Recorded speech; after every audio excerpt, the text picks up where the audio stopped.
क्या इस तरह ट्रेनिंग होती है? क्या इस तरह किसी जवान को मौत के मुंह में धकेल दिया जाता है? क्या किसी चीज को इंश्योर नहीं करते? वहां पर बैठे ओहदेदार, चाहे वो जेसी हो चाहे अधिकारी हो, उनकी जिम्मेदारी नहीं बनती थी कि दो जवान इस तरह मौत के मुंह में चले गए कि आपको सुनकर के बड़ा दुख होगा और सिस्टम पे आप उंगली उठाओगे कि यार ये फौज हम भी रहते हैं, हम भी फौज में काम करके आ रहे हैं, इतनी सारी ट्रेनिंग इतने सारे एक्सरसाइज होते हैं कि इस तरह हादसा होता है। आप सुनकर के हैरान हो जाओगे। दो यानी आसाम राइफल्स का नायक लोंगे खोलार और सिपाही एल्ड्रिन कल एक्सरसाइज क्या थी कि बैरकपुर के पास एक नदी थी, उसको पार करना था। आज सरोवर झील को पार करना था और उसके ऊपर आप समझ सकते हो रोप लगा हुआ था। रोप पे जैसे हम बंदर चाल, मंकी चाल आप बोलते हो, समझ सकते हो, हॉरिजॉन्टल वर्टिकल रोप आपने की होगी, ट्रेनिंग बीपीटी में भी करते हैं। और उस हॉरिजॉन्टल रोप के सहारे उनको पार करना था और पार करना था। उसमें से 5 आदमी, 2 आदमी उसको जाकर के पार कर जाते और 3 आदमी जब जैसे ही नदी के बीच में आते, रस्सा टूट जाता है और तीनों के तीनों उस दलदल में गिर जाते। उनकी वेपन्स, पैक 08, कितना सामान होता है कॉम्बैट ड्रेस में, आप समझ सकते हो। और इस तरह गिरते हैं कि वहां जो लड़का प्रत्यक्षदर्शी, उसने मुझे फोन किया, जाकर के बाहर ऊपर नहीं आते।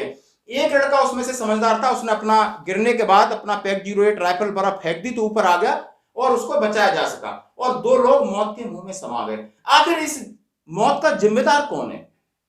जब हम एक स्मॉल आर्म्स भी फायर करते हैं तो वहां पर एक आर्मोर रहता है, पीछे रहता है, बट पे रहते हैं, कॉशन रहते हैं, सारी चीज चेक करते हैं, टारगेट करते हैं, एरिया का क्लियरेंस लेते हैं। यहां पर इतना भी इंश्योर नहीं किया कि इतना सड़ा हुआ रस्सा है जिसको आप ट्रेनिंग कराए जा रहे हो, ऐसा कौन सा जुनून है? आप ये फौज का सिस्टम जहां पर एक एक चीज को 1000 बार चेक किया जाता है, इंश्योर किया जाता है, ओवर इंश्योर किया जाता है और वहां पर होता है। और ये एक्सीडेंट हुआ है बैरकपुर कलकत्ता के पास, जहां पर जो ट्रुप से एक्सरसाइज कर रहे थे, एक नदी जैसे हमने आपका नाम बताया सरोवर झील को पार कर रहे थे और रस्से में जो हॉरिजॉन्टल रोप्स था, 2 लड़के क्रॉस कर गए, 3 लड़के क्रॉस कर रहे थे, रस्सा टूट जाता है, नीचे गिर जाते हैं और उसके बाद कोर्ट ऑफ इंक्वायरी के आदेश दिए जाते हैं। आखिर इसका जिम्मेदार कौन है? इसका जिम्मेदार हम और आप कभी भी बड़ा इवेंट कंडक्ट करते हैं तो उसमें इतना इंश्योर नहीं करते, क्योंकि जवान तो आदेश का पालन करता है, वो नहीं चेक कर पा रहा। वो तो अभी आया है गाड़ी में भर के, सवेरे 4 बजे फालन हुआ और उसको दिया जाता है रेडी गो एंड